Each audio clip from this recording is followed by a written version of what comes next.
Dekada 80 nang sumikat noon ang grupong minarkahang isang public enemy number 1 ng Cebu, wala na sigurong Cebuano sa panahong yun ang hindi nakakakilala sa grupong ito, lalo na sa baluarte nila sa Talisay, Cebu. Sila ang tinuring na responsable sa mga naganap na serye ng hold-upan sa mga gasolinahan, maliban pa sa mga inosenteng buhay na nadamay. Ilang gwardya at kahera din ng mga gasolinahan noon ang natodas dahil sa kanila. Ulysses Alega ng Labangon, Cebu ang siyang utak at pasimuno ng grupong Alega Gang na nagdulot ng matinding takot sa mga negosyante at ordinaryong mamamayan. Ayon sa mga nakakakilala kay Ulysses, siya daw ay isang maprinsipyong tao at mabuting ama at asawa.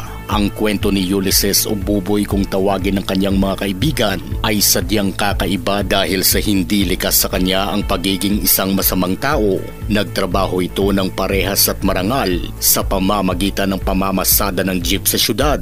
Ngunit may kasabihang nakakaubos din ng pasensya ang mga taong abusado kagaya ng mga traffic enforcers na mahilig mangutong. Idagdag mo pa ang mga grupong naghahari-harian sa lansangan.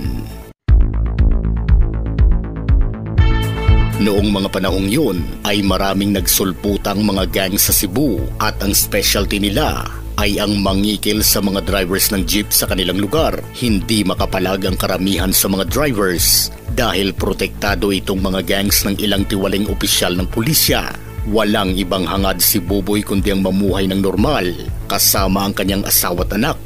Pero sa isang iglap ay biglang nabagong lahat. 1983, habang siya'y namamasada ay bigla siyang pinara ng abusadong enforcer at kinutungan. Hindi umano na kontento ang enforcer sa binigay niyang halaga, kung kaya't naggalit ito at pinunit ang temporary driver's license niya. Ang resulta ay laking abala para kay Buboy dahil ilang araw itong hindi nakapamasada. Ilang araw matapos maayos ni Buboy ang kanyang lisensya ay kaagad itong namasada. Ngunit sa pagkakataong ito ay muli na naman siyang pinara ng kutongerong enforcer. Hindi na nakatiis si Buboy at nagkaroon sila ng mainit na diskusyon. Dahil sa tulong ng mga pasaherong nagrereklamo sa kutongerong enforcer ay hinayaan niya na lamang na makaalis si Buboy. Pero ang hindi alam ng kutongerong enforcer na yon na dito na nagumpisang namuo ang labis na galit ni Buboy sa mga tiwaling taong nasa serbisyo. Hindi natapos ang araw na yun at muli na namang nabiktima si Buboy ng pangungutong ng isang gang na protektado ng mga pulis.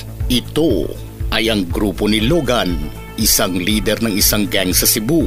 Dahil dito ay hindi na nakapagtimpi si Buboy at nakipagbasagan na ito ng mukha sa mga abusadong grupo ni Logan. Nagawa ni Buboy na maagaw ang armas ng kanyang kalaban at kaagad na ipinutok ito. Ang resulta, bulagta sa kalsada ang isang miyembro ng grupo ni Logan. Kaagad namang kumaripas ng takbo ang ilang miyembro ng grupo nang kanilang makitang nakadapa na sa kalsada ang kanilang kasama.